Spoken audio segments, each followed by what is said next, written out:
Second day, we'll have a panel discussion on amaranth breeding network and opportunity.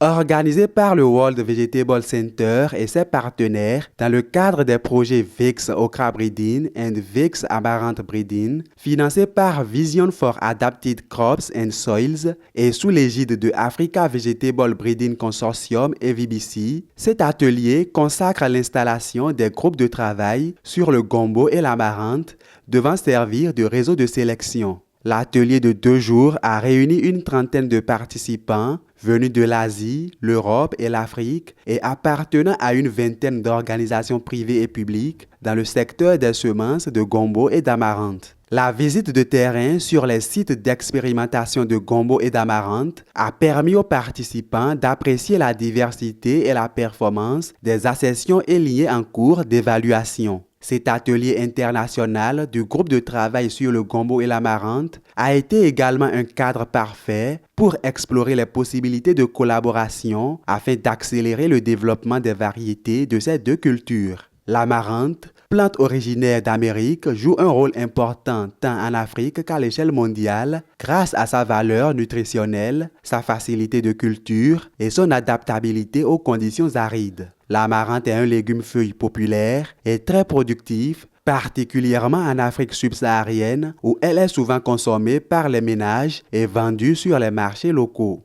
Quant au gombo, avec une production mondiale estimée entre 9 et 10 millions de tonnes, dont près de 2 millions rien qu'au Nigeria, cette culture occupe une place de choix dans l'alimentation des Africains. Riche en vitamines, minéraux et fibres, il contribue à la croissance et au bien-être nutritionnel tout en étant utilisé dans d'autres secteurs comme la cosmétique et l'industrie pharmaceutique.